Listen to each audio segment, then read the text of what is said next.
llena con tu presencia. Llévate la incredulidad, la duda, en el nombre poderoso de Jesús. Señor, mientras tu palabra es predicada, haz prodigios, haz milagros, haz señales a favor de tu pueblo en el nombre del Padre, del Hijo y del Espíritu Santo. Amén, amén y amén. Le damos un fuerte, pero muy fuerte aplauso a Cristo. Amén, aleluya. Fuerte esas palmas para Dios. Amén, gloria a Dios. Te invito a que tome asiento. Vamos a compartir palabra de Dios en esta noche. ¿Sabes? En el siglo XVI, apareció un hombre español, del país de España, Europa, y fue uno de los primeros que de alguna manera creó lo que se denominan las minas terrestres. Si bien antiguamente se creaban situaciones similares que se escondían bajo la tierra, este hombre fue el que generó, digamos, el primer explosivo, por decirlo así, de ocultación. Y consistía en un poco de pólvora con un armazón de metal, muy rudimentario, muy sencillo. Y esto los ponían bajo la tierra. Y la intención de eso era estorbar al enemigo. La intención de eso es que cuando había guerra y venga el enemigo, encuentre un estorbo para poder llegar a su objetivo. Y los ponían en los caminos, en las encrucijadas y en los lugares más o menos estratégicos para que el ejército enemigo no pueda llegar. Luego se comenzó a perfeccionar este sistema de las famosas minas terrestres, a tal manera que en la Primera Guerra Mundial ya se utilizaban, básicamente casi todos los países utilizaban estos métodos y habían comenzado a crear diferentes tipos de minas. Estaban las minas terrestres antitanques, que lo hacían es detener un tanque. Los tanques tienen como una oruga, son varias ruedas rodeadas de un metal que se le llama oruga, y entonces lo que hacían era con esas minas destruir esas orugas para que no avancen. Pero luego, como todo el ser humano, cuando encuentra un arma, trata de mejorarla para generar más daño, y empezaron a crear las minas personales, aquellas que hacían una devastación total del cuerpo humano de las personas.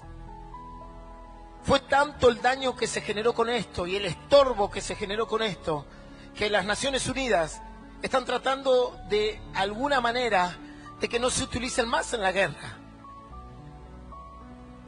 porque son muy lesivas, muy dañinas y generan grandes destrozos en el cuerpo de la persona que recibe un impacto de una mina terrestre. Y a pesar de que las Naciones Unidas y varios países firmaron tratados e hicieron un montón de convenios, no las pueden evitar, las siguen usando. La idea es estorbar al enemigo, la idea es destruir al enemigo. No importa el daño, no importa lo que sufra. Si alguna vez, bueno, ojalá nunca lo veas, pero yo, por ejemplo, en las guardias, cuando eran las famosas fiestas de Navidad y Año Nuevo en Argentina, años atrás, ahora está medio prohibido en casi toda la República Argentina, se utilizaba mucho la pirotecnia. Y yo, en mi especialidad como traumatólogo, que básicamente hacía guardias día por medio cuando estaba en el Hospital de La Plata, todas las Navidades y Años Nuevos recibíamos pacientes con daño por la pirotecnia.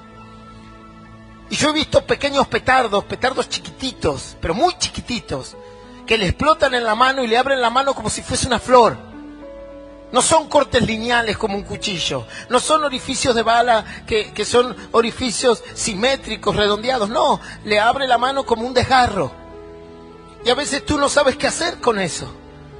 Y me ha tocado agarrar manos que no existen libros de medicina que te digan cómo solucionar esto.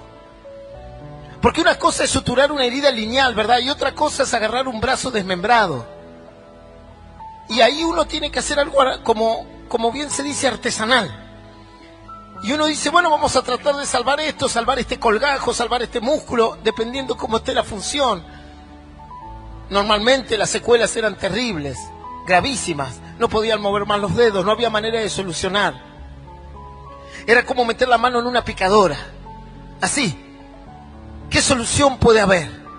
Entonces trataron las Naciones Unidas de evitar esto. Y ellos decían, no, pero nosotros las queremos usar en la guerra porque de esa manera estorbamos a nuestro enemigo para que no pueda llegar al destino. Sí, pero en ese intento de estorbar a tu enemigo matas de manera sanguinaria a muchas personas. Pero no se pudo evitar, pastor, hasta el día de hoy tú viajas por Europa, e inclusive por ciertos lugares, y hay carteles que dicen, cuidado, campo minado.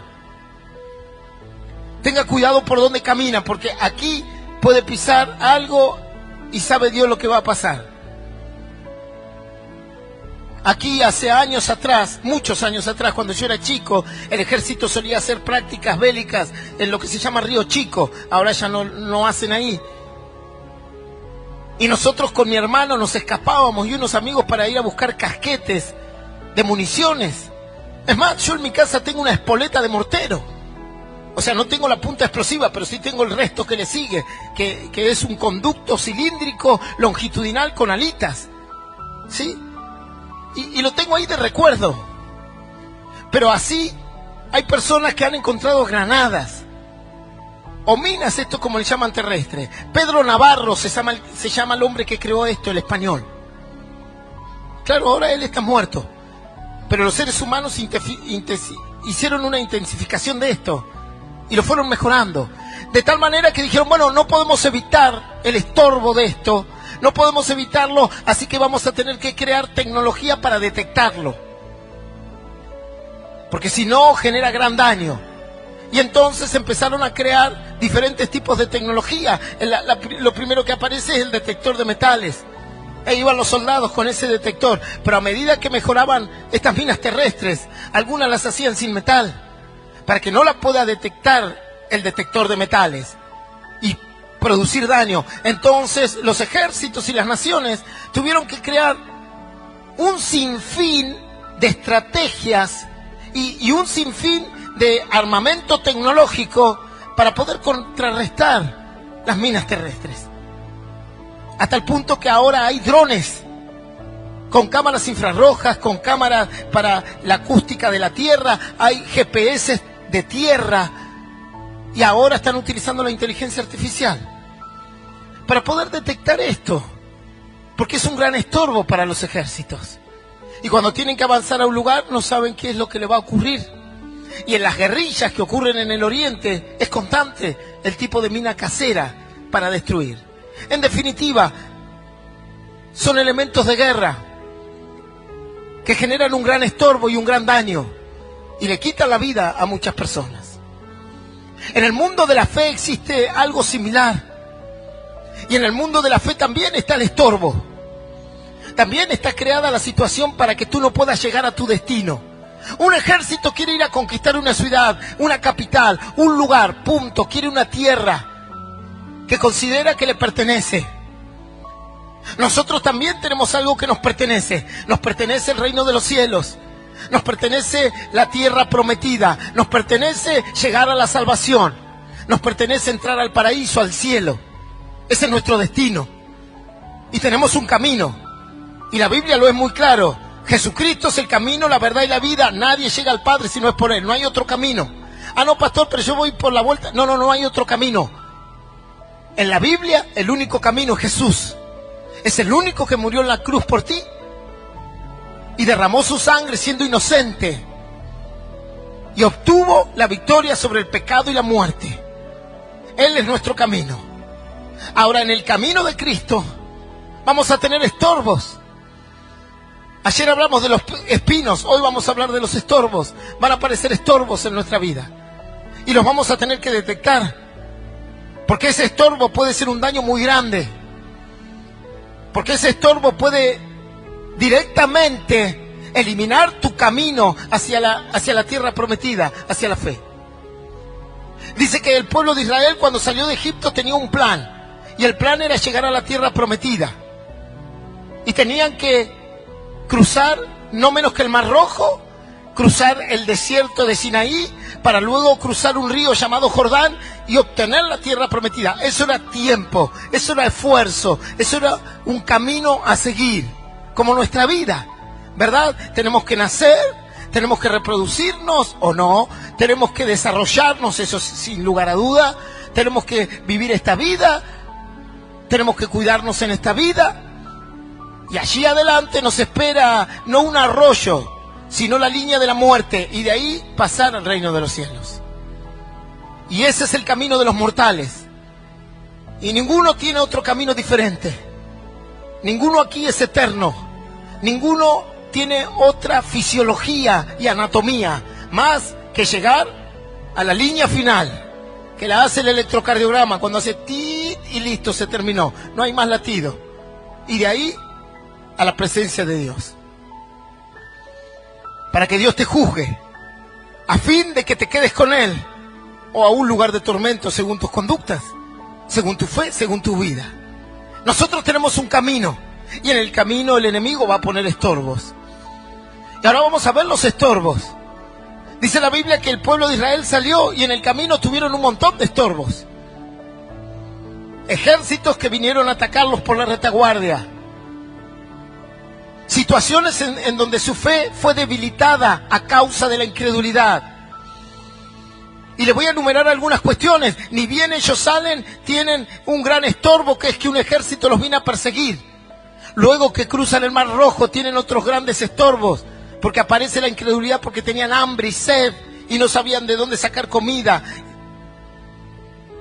y de dónde sacar bebida. Y sobrevino la incredulidad en el corazón de ellos, un gran estorbo. Y luego vino la amargura, otro gran estorbo en el corazón de las personas, las raíces de amargura. Cuenta la Escritura que a medida que iban avanzando, se encontraban con diferentes problemáticas, que lo único que hacían era estorbarlos para que no puedan llegar a la tierra prometida. Formaban parte de la vida, algunas permitidas por Dios, otras generadas por sus conductas, y otras no menos que por el mismo Satanás. Pero había que sortear todos los estorbos, ¿verdad? La incredulidad había que vencerla con fe. El desánimo había que vencerlo con actitud, con voluntad, con deseo, con pasión. La falta de recursos había que crearla trayendo recursos. Y Dios le enseñaba a su pueblo a ir venciendo un estorbo atrás del otro, sacándolo de lado para poder llegar a la tierra prometida. Muchos murieron en el camino, no lo lograron. No tuvieron la fuerza, no tuvieron la fe para poder llegar a donde tenían que llegar. Cuenta la Escritura que estaba el profeta Daniel, uno de los profetas más importantes que se mencionan en las Santas Escrituras, en el Antiguo Testamento. Y dice que el profeta Daniel en un momento estaba orando en un río, el río Quebar, y él se encontraba en tristeza de corazón, pues oraba por su pueblo y su pueblo estaba cautivo. Su pueblo estaba cautivo por una nación, por un imperio. Y dice que mientras él oraba estaba con otros alrededor y de repente se le apareció una figura celestial. Tuvo una manifestación espiritual muy importante. Dice que apareció un ser alrededor de él, junto a él, que no era un ser terrenal y ni tenía las características, ni la fisiología, ni la anatomía de un ser terrenal. Pues habla de ese ser como resplandeciente, con ojos como bruñidos, como los pies bruñidos, como algo impactante, como un ser celestial. Y dice que a causa de esto, a los compañeros que estaban alrededor les sobrevino un temor grandísimo a esa visión. Mas él dice que cayó postrado de rodillas y bajó su cabeza en respeto y en temor. Y se quedó sin fuerzas.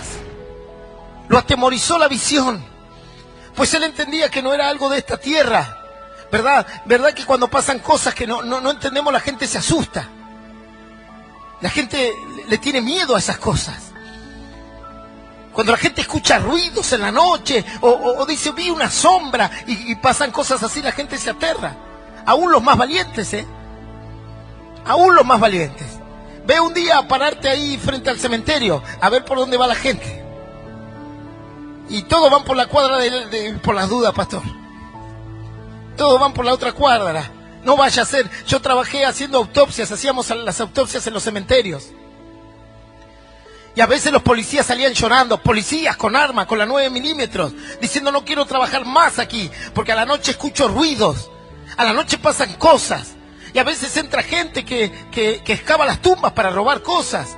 O van los brujos a hacer trabajos con tierra de cementerio y todas esas pavadas que ellos hacen. Pero se aterran, tienen miedo, porque no entienden lo sobrenatural. Les sobreviene pavor. A veces estamos orando aquí y la presencia de Dios desciende como con calor, con fuego, y la gente se asusta a veces. Bueno, dice que los compañeros de Daniel se aterraron y salieron todos corriendo. Pero este se quedó. Y dice que apareció otro ser que lo fortaleció. Y este ser le habla y dice, ¿sabes qué? Yo he venido a causa de tu oración. Tú estás orando a Dios por tu pueblo, día, mañana y tarde, y yo vine por eso. Pero ¿sabes qué? Fui estorbado, dice este ángel. Fui estorbado. ¿Cómo tú vas a ser estorbado? Tú eres un ser celestial. Sí, dice, fui estorbado por el príncipe de Persia, pero llegué a causa de tu oración. Y vino Miguel, el arcángel Miguel, a ayudarme en este combate. Pero tuve un estorbo. Pero ya lo vencimos y estamos aquí. Y vine, Daniel, a declararte lo que va a pasar. Porque ahora yo vuelvo a Persia, le dice este ser. Y está hablando de seres espirituales, ¿verdad? Está hablando de quien gobernaba. La Biblia dice que no tenemos lucha contra carne ni sangre, sino contra principados, potestades, gobernadores de las regiones celestes, contra demonios, huestes. Y dice, yo ahora vuelvo a Persia, pero viene el príncipe de Grecia, otro demonio más, y tengo que pelear a favor de los hijos de Dios, porque la Biblia dice que los ángeles acampan alrededor de aquellos que le temen a Dios. Pero tuve un estorbo y lo tuve que sacar, tuve que eliminar ese estorbo. Y Daniel entendió que a veces aparecen estorbos en nuestra vida. Y a veces esos estorbos lo que buscan es que tú pierdas tu fe, que tú pierdas tu esperanza. Mira lo que dice aquí, no es la palabra que vamos a leer, pero la voy a leer. Dice, Jesús anuncia su muerte. Estoy en Mateo capítulo 16, no la busque usted, yo la leo. Versículo 21. Dice así, desde entonces comenzó Jesús a declarar a sus discípulos que le era necesario ir a Jerusalén y padecer mucho de los ancianos, de los principales sacerdotes y de los escribas, y ser muerto y resucitar al tercer día. Entonces Jesús le dice a los discípulos, ¿saben qué? Yo tengo que ir a Jerusalén y no voy a ir a predicar, voy a ir a confrontarme con los religiosos, con los incrédulos, con los gentiles, con los que no quieren tener a Dios y no quieren tener nada conmigo, con aquellos que odian la fe, y ellos me van a matar. Y yo al tercer día voy a resucitar. Ya no era una cuestión alegórica, ni simbólica, ni parábola, era directa, ni una alegoría. Era directamente, Dios le estaba diciendo, Jesús le estaba diciendo a los discípulos, yo voy a Jerusalén y ahí me van a entregar. Ahí me van a crucificar. Pero sí tiene que ser, ¿verdad? Ese era el objetivo, morir por nosotros.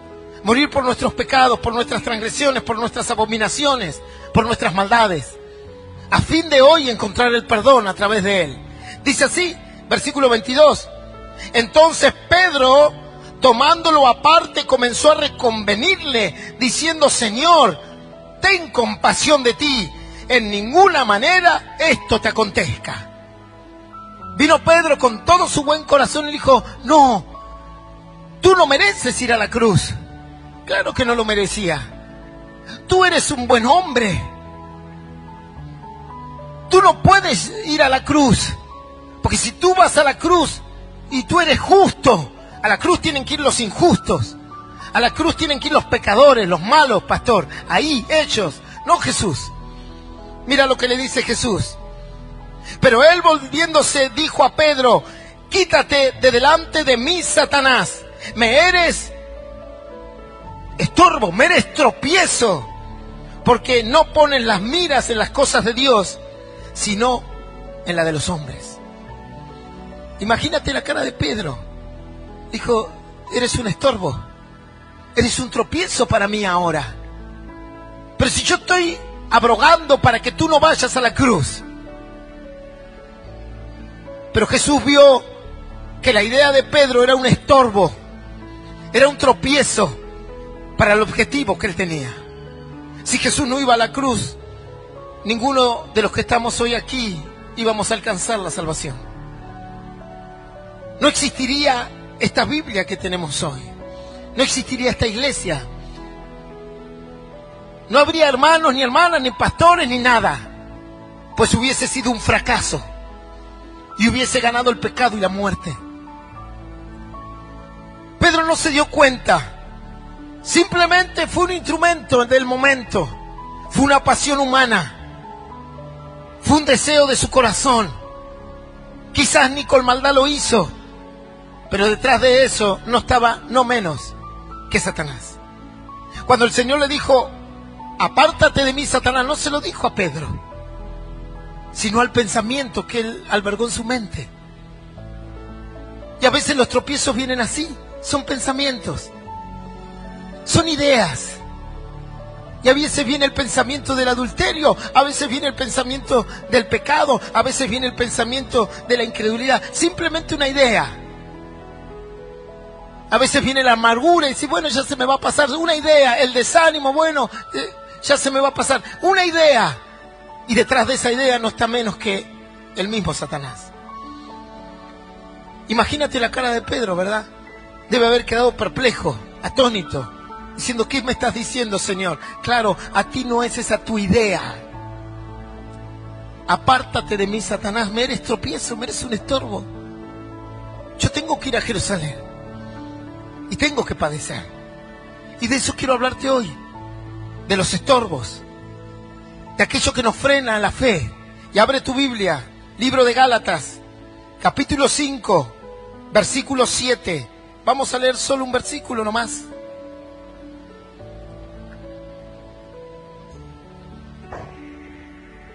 Libro de Gálatas, capítulo 5, página 1348 de mi Biblia, Nuevo Testamento. Entre Segunda de Corintios y Efesios está el libro de Gálatas. Versículo 5. Capítulo 5, versículo 7, dice así.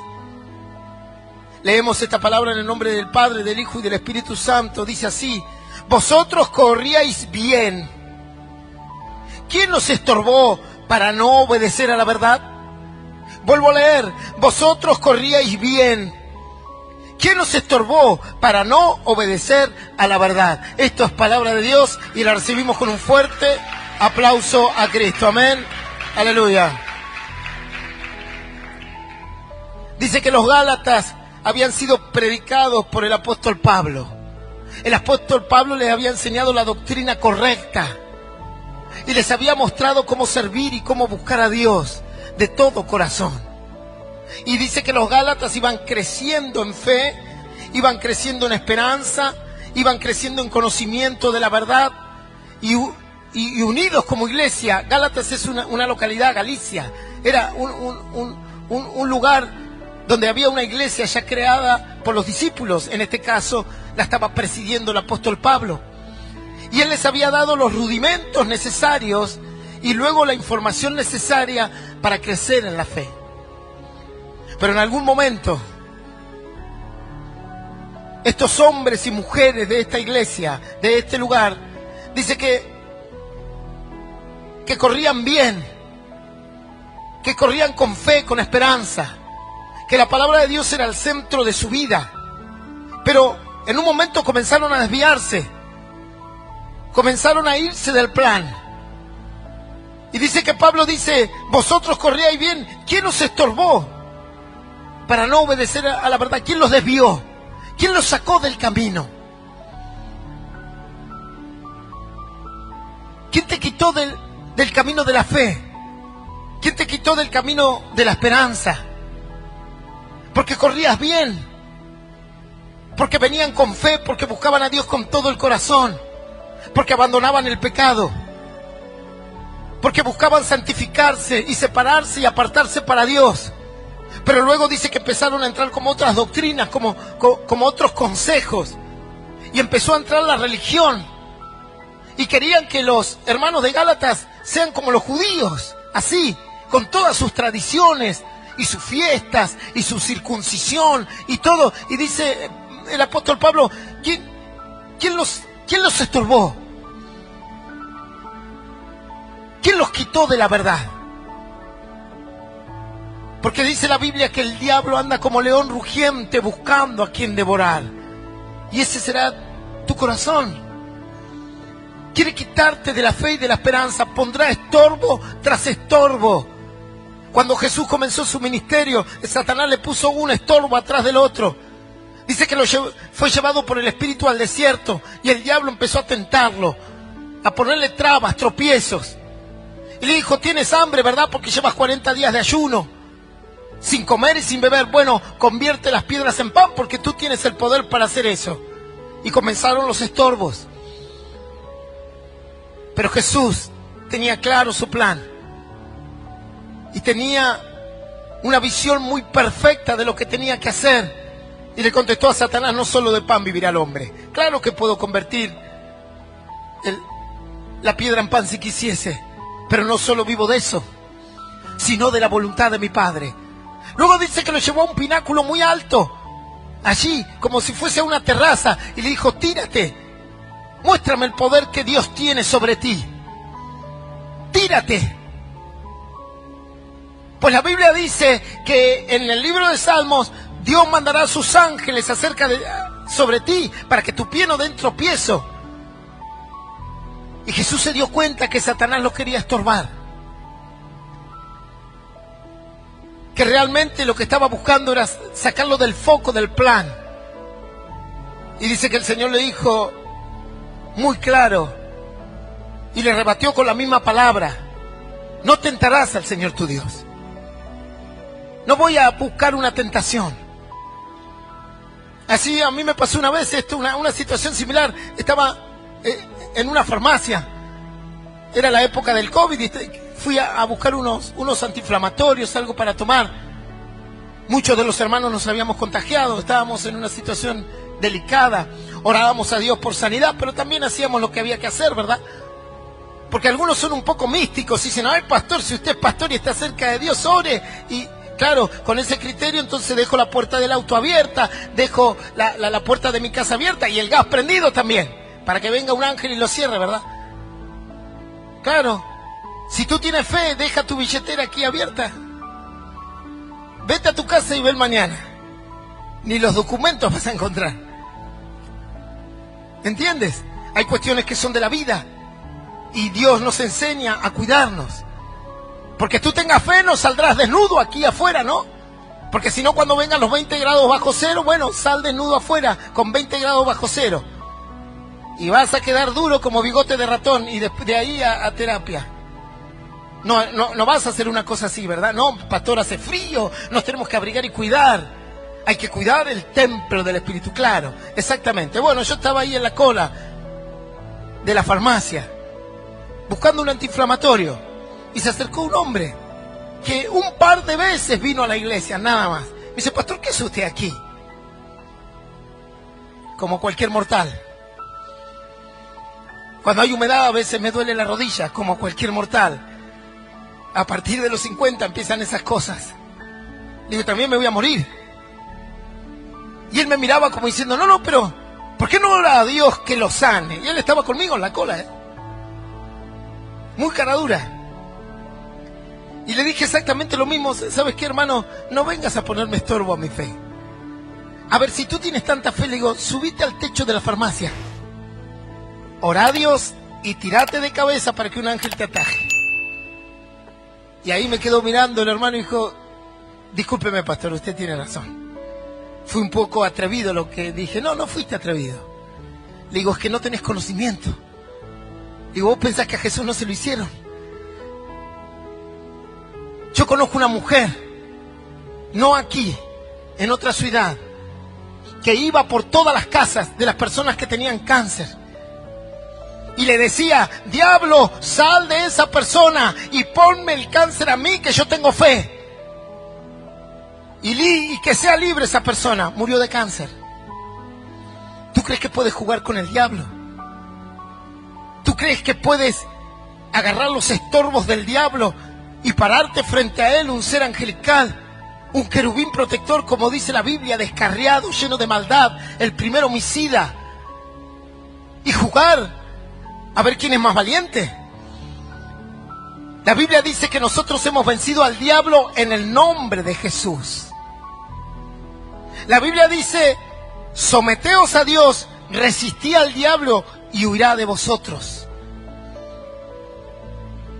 Digo, no es así, varón. Digo, así no es. Y dice que Jesús le dijo al diablo,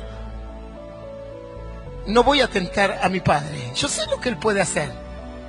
Luego le mostró todos los reinos y le dijo, adorame.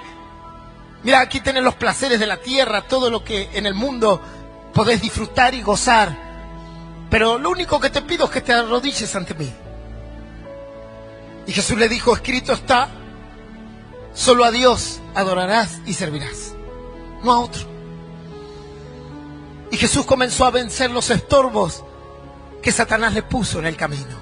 Imagínate, después de esa tentación, después de los milagros que Jesús hacía, que eran impresionantes, sanidades, liberaciones, reconfortación del corazón de la gente, aún volvió a aparecer Satanás disfrazado de Pedro y le dijo, no vayas a la cruz, no es necesario, un hombre tan justo va a padecer,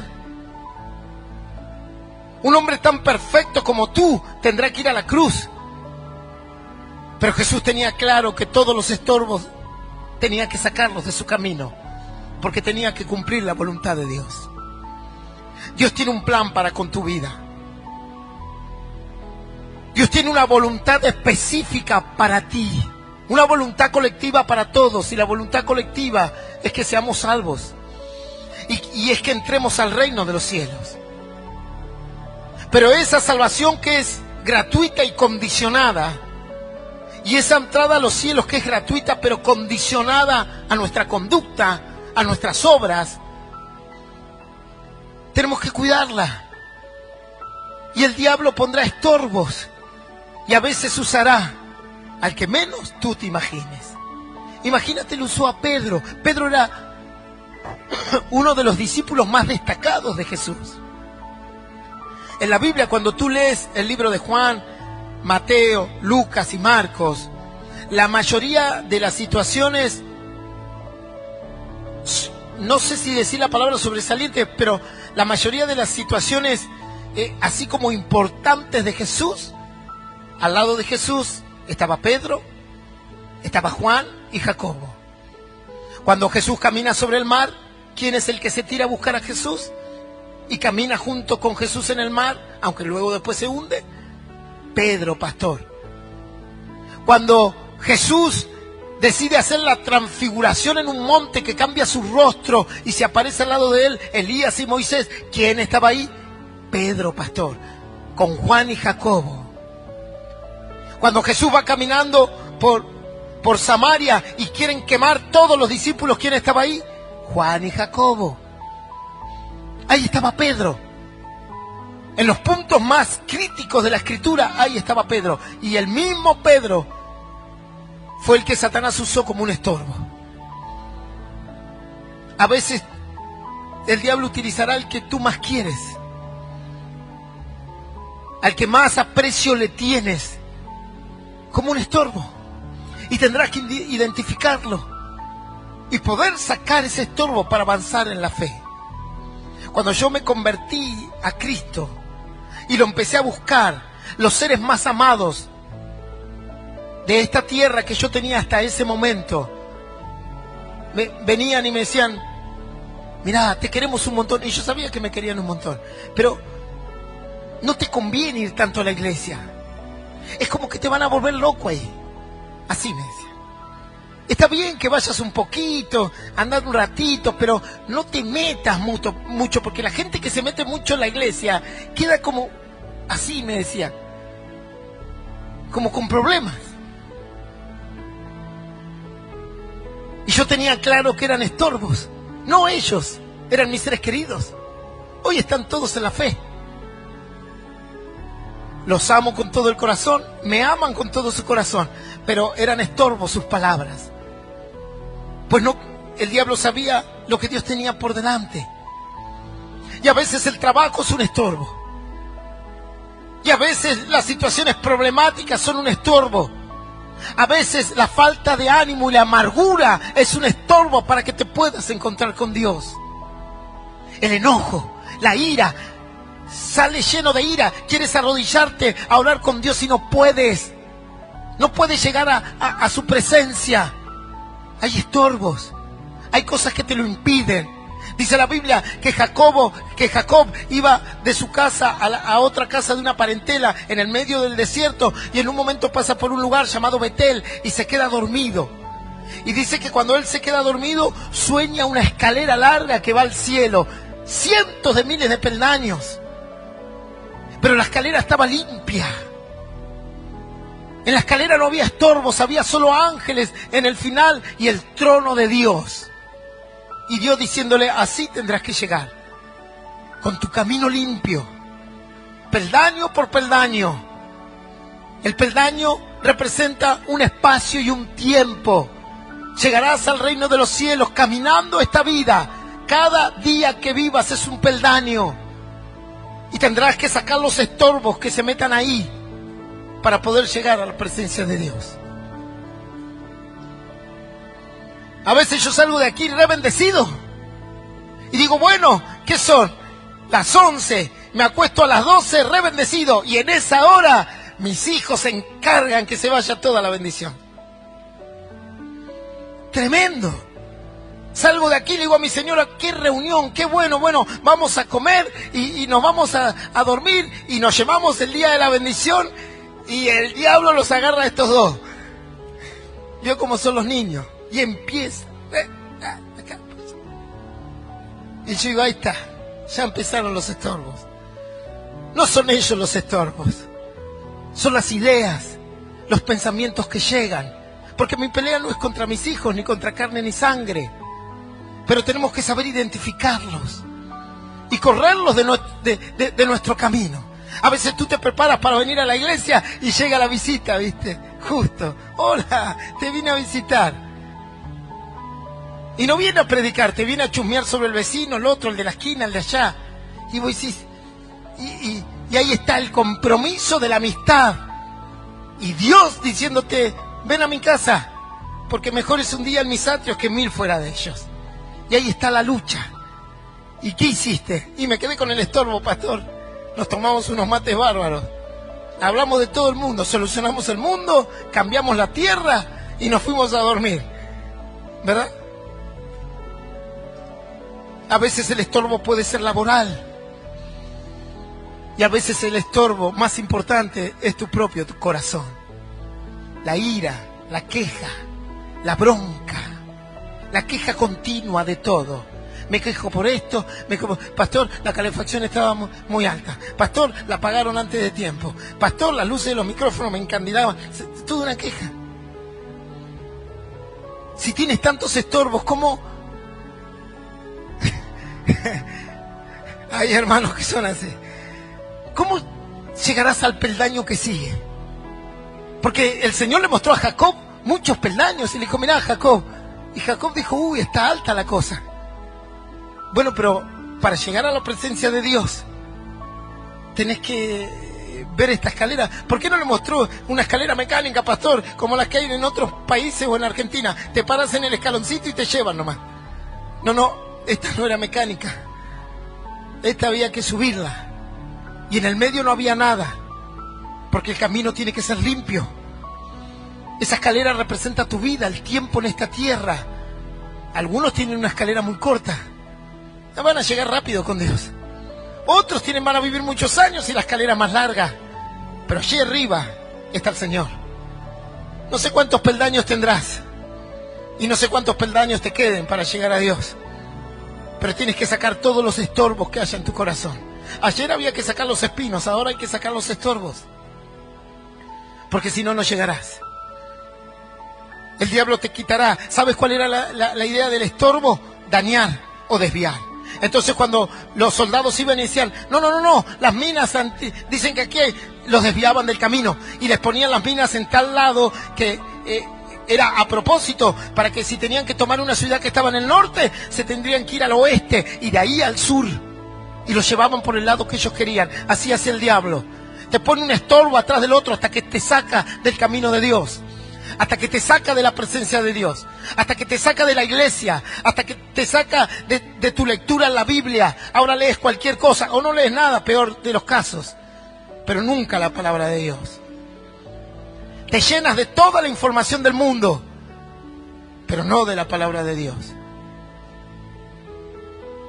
Mira los estorbos que se han creado. Y nosotros tenemos que ir detrás de esos estorbos. Hoy tenemos estorbos muy grandes, el TikTok, las famosas, este juego de imágenes constantes que duran segundos a través de Facebook y las redes sociales. Tenemos que meternos ahí. Tenemos que entrar los pastores ahí, a buscar personas que están ahí, atrapadas ahí. Horas enteras con el celular así, en su mano derecha o izquierda, horas enteras. No leen un libro. Ni por casualidad. Eso sí, conocen todas las historias, los chistes, las pavadas que hace la gente en esta tierra. Pero tú le preguntas, no sé, de la capital de... No tengo ni idea, pastor. Tú le dices, bueno, hábleme algo de neurociencia. No tengo ni idea, pastor. Pero el último TikTok lo conocen. Estorbos. La iglesia tiene que entrar ahí para sacar los estorbos. Y ahora tenemos que entrar nosotros con los famosos podcasts y todas estas, las redes sociales. Tenemos que entrar, no nos queda otra, porque han quedado atrapados miles de jóvenes ahí girando, adultos que cortaron las relaciones sociales con su pareja, con su familia, atrapados con eso. En el medio de la cena, del almuerzo, todo el día con eso, no hay comunicación. Estorbos para destruir la familia. Estorbos para destruir otra formación en tu corazón. Yo le puedo asegurar que si hoy agarro a la iglesia entera y le digo, hábleme del libro de Lucas, no tengo ni idea quién es Lucas, pero tenemos un hermano que hace el sonido que se llama Lucas. Ahora se conocen todos los TikTok, se conocen todas las páginas. ¿Entiendes?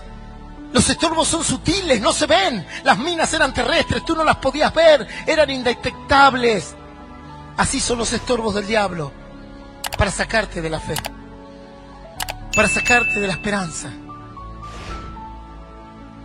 Los jóvenes de hoy en día manejan todas las redes sociales, conocen todas las cosas que ocurren en cualquier país, bromas y cosas, pero no saben leer y escribir. No saben analizar un texto. No comprenden una oración. Y mira que la Biblia es uno de los textos literarios más complejos que existe sobre la faz de la tierra. La Biblia no es sencilla. La Biblia no es fácil de comprender. Requiere el Espíritu Santo, requiere dedicación, requiere sabiduría de Dios, requiere esfuerzo. No es un libro sencillo. Tú agarras los proverbios y a veces dices, ¿qué estoy leyendo, pastor? No tiene un lenguaje sencillo, porque fue escrito para aquellos que se esfuerzan, fue escrito para aquellos que quieren que sus ojos sean abiertos, fue escrito para aquellos que sacan los estorbos para encontrarse con Dios. Pero hoy hay muchos estorbos, ¿verdad? El materialismo. Y aparecerá un gran estorbo que es la maldad. Pues la Biblia dice que en los últimos tiempos aumentará la maldad en esta tierra. Y ya lo estamos viendo. ¿Se acuerdan la prédica de hace un fin de semana atrás? Que yo les dije que en nuestro país la gente era el 90% robaba. ¿Y se acuerdan que les dije en la prédica que volcaba un camión y se robaban todo? Bueno, esa prédica fue el domingo. El lunes volcó un camión. Dejaron al chofer muerto en la cabina y le robaron todos los embutidos. Maldad. Maldad. O sea que la vida de ese hombre valía menos que un salamín. Así. Sí, pastor. Esa es la verdad. Lo dejaron muerto ahí. Ninguno fue a ver si tenía signos vitales. Todo el mundo empezó a levantar los embutidos, jamones. La maldad. Y dice la Biblia que a causa de la maldad en la tierra, el corazón de muchos se enfriará. Ese será un gran estorbo. Y tendrás que combatir contra él. Y de esto se trata este mensaje. Vosotros corríais bien. Cuando tengas la fe de Cristo en tu corazón, cuando tengas la palabra de Dios en tu corazón, cuando la guardes, cuando la estudies, como cuando el Señor le dijo a Josué: Josué, ¿querés prosperar tu camino? Sí, claro, por supuesto. ¿Querés entrar a la tierra prometida? ¿Quién no quiere entrar a la tierra prometida? A la bendición. ¿Querés tomar toda esta tierra para tu pueblo? Claro que quiero eso. Bueno, esfuérzate, sé valiente, no temas, no desmayes. Guarda este libro de la ley todos los días de tu vida en tu corazón. Ah, pastor, a ver, empecemos de vuelta. ¿Cómo arranca la cosa? Esfuerzo. Vivimos en una sociedad en donde el lema es el menos esfuerzo posible. Así. Tú agarras a tu hijo de 17 años, lo llevas a tu almacén, a tu kiosco, y viene el Estado y dice: explotación infantil. Le estoy enseñando a trabajar al vago señor. No, explotación infantil. Él tiene que estar con la Play. Él tiene que estar haciendo esas cosas. Vivimos en una sociedad del menos esfuerzo, que va contra el plan de Dios. La Biblia dice que te esfuerces, que seas esforzado, que seas valiente, que no temas, y que guardes este libro de la ley en tu corazón todos los días de tu vida, y medites en él todos los días de tu vida, para que todo lo que emprendas te vaya. A ver, ustedes lo saben, ¿cómo te va a ir? ¿Alguno que lo haya leído, por favor? Te irá bien. Exactamente, te irá bien. Y yo siempre hago la pregunta en retrospectiva: ¿por qué te va mal? ¿Eres esforzado? ¿Eres valiente? ¿Guardas este libro de la ley en tu corazón? ¿Meditas en él? No, pastor, bueno, no te va a ir bien entonces. Porque si haces eso te irá bien, y todo lo que emprendas prosperará. Y ahí algunos agarran y dicen: ah, sí, plata. No, habla de emprender en toda tu vida, lo emocional, lo mental. Pastor, quiero que Dios me abra la cabeza y me dé inteligencia. Bueno, lee la Biblia. Dice que Dios da sabiduría, y sin medida. Tenemos que quitar todos los estorbos. Josué entendió y dijo: bueno, ¿qué tengo que hacer? Y Dios le dijo: saca los ídolos, saca todo el anatema, lo maldito, lo que no corresponde, saca lo vil. Guarda el libro este libro, guardalo en tu corazón, no te apartes de él ni a diestra ni a siniestra. Entonces todo prosperará. Porque el que te lo dice no miente. Porque el que lo escribió no miente. Dios no es como los hombres, Él no miente. Y el que confía en Él, dice la Biblia, jamás será avergonzado. Tenemos que empezar a sacar los estorbos, lo que no te permita buscar a Dios. Todo lo que se ponga en tu camino que no te permita encontrarte con Dios, a través de su palabra, a través de la oración, a través de la congregación, tienes que sacarlo. Porque va a evitar, porque te va a desviar. Y cuando el diablo te desvíe, te llevará para el rumbo que él quiera. Tú tienes un rumbo, pero él te llevará para donde quieras. Te contaré, no un misterio, y con esto voy a terminar, pero te voy a contar algo muy interesante que quizás algunos saben. Cuando el pueblo de Israel salió de Egipto, en 7 días podía llegar a la tierra prometida en línea recta. En 7 días el pueblo podía haber salido del mundo y entrar a la tierra que Dios le prometió. Pero pastor, hasta donde yo tengo entendido fueron 40 años, sí. Fueron 40 años. Pero lo podían haber hecho en 7, ¿por qué 40? ¿Sabes por qué? Porque su corazón no estaba acorde a Dios y tenía que ser probado. Y se encontraron con un montón de estorbos que tenían que eliminar. Y 40 años de su vida le llevó eso. No pierdas tiempo. No pierdas tu juventud con estorbos que luego te vas a arrepentir. Sácalos de tu camino. Si el estorbo es la ira, pídele a Dios que te saque la ira. Si el estorbo es la amargura, dice la Biblia que la amargura es un gran estorbo.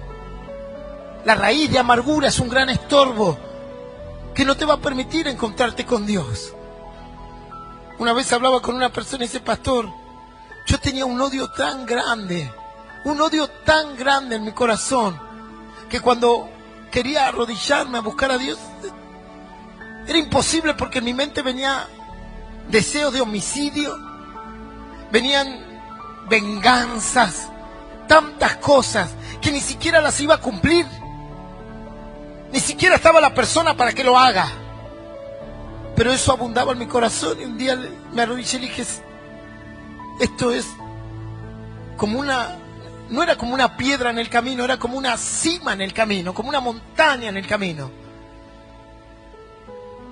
Y le dije a Dios que me ayude a sacar esta montaña que estaba enfrente mío. Que yo sola no podía. Que necesitaba ayuda porque entendía que no podía llegar a la presencia de Dios. Entonces me propuse, pastor, congregarme.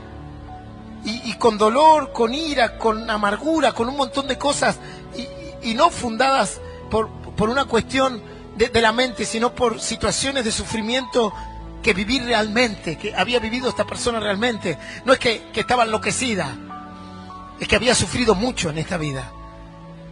Y la habían golpeado mucho en su corazón. Y dice, y así empecé. Y dije, tengo que avanzar porque voy a morir. Va a ser una agonía. Voy a morir en angustia, en ira, en bronca.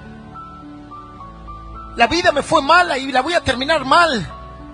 Y ella comprendió a través de la palabra de Dios que tenía que encontrar otra manera. Y Dios le estaba diciendo que saque ese estorbo de su corazón. Y tú dirás, pero pastor, ¿sabes lo que tengo adelante yo? Tengo un abuso adelante mío.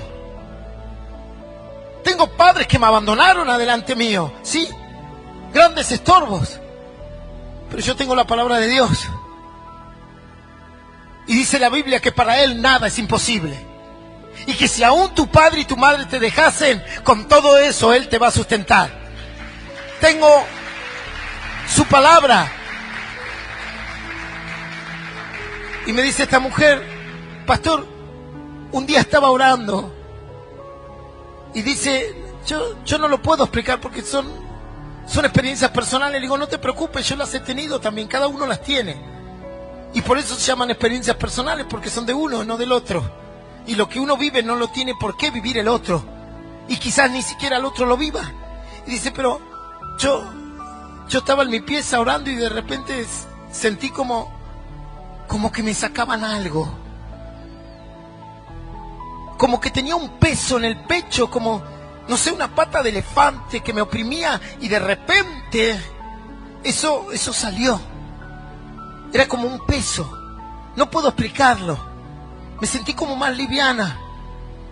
Y entendí que Dios había venido a sanarme. Que se había cumplido la palabra cuando Jesús dice que fue a una sinagoga, abrió la Biblia, el Torá, o sea, el Pentateuco que ellos, y abrió el libro de Isaías y dijo, el Espíritu del Señor está sobre mí, porque me ha enviado el Señor a sanar a los quebrantados de corazón, a darle vista a los ciegos. Y dice, yo sentí como eso, pastor. Y de ahí el más, me levanté al otro día, ya no tenía venganza en mi cabeza, ya no tenía el deseo de muerte de alguien en mi cabeza. Dios no me borró las memorias de lo que me pasó.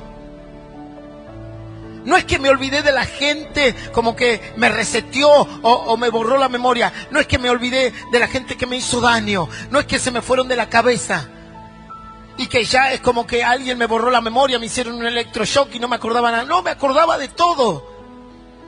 Pero no sentía más esa angustia. No sentía más esa ira. No sentía más ese dolor. Y sí, me di cuenta que Dios había limpiado mi camino, pastor. Para que le sirva. Para que le busque. No sé, no le puedo explicar. No tiene ni el valor de una casa, ni un auto, ni nada lo que Dios sacó de mi corazón.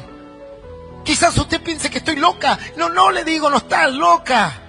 Hay cuestiones que valen más que cualquier cosa material de esta tierra. Levantarte con paz no tiene valor.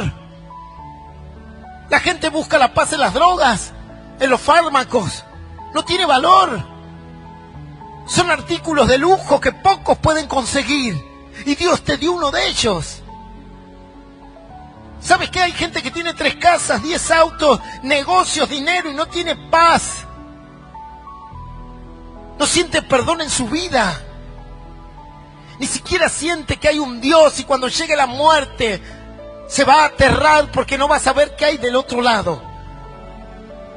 Y Dios cumplió una promesa en ti. Mis pasos dejo, mis pasos doy, no como el mundo la da. Eso hizo en tu corazón. Le digo, Él sacó un estorbo para que tú sigas adelante y borres todos los estorbos de tu vida para que te encuentres con Él, peldaño por peldaño, día a día, cada día, mes a mes, año a año, hasta que estés en la presencia de Dios. ¿Cuánto le dan un aplauso a Cristo? Aleluya. Le voy a invitar a que se ponga de pie. Pero como todo estorbo, va a que trabajar para sacarlo, ¿verdad? Y tendrás que traer la carretilla, tendrás que traer la pala, tendrás que forzarte. Y por sobre todas las cosas, tomar la decisión de sacar de ese estorbo de tu corazón, de tu vida, de tu camino. Y ese trabajo lo tendrás que hacer tú. Y lo harás a través de la oración, de la búsqueda de Dios de corazón, de la santidad. Abandonando el mal camino para entrar en el camino del Señor. Ahí donde estás, si quieres recibir a Jesús en tu corazón, vamos a hacer una oración que dice así: Señor Jesús, en esta noche he escuchado tu palabra y quiero aceptarte en mi corazón y que anotes mi nombre en el libro de la vida eterna. Prometo buscarte, Señor, en el nombre del Padre, del Hijo y del Espíritu Santo. Amén y amén. Le damos un fuerte aplauso al Señor.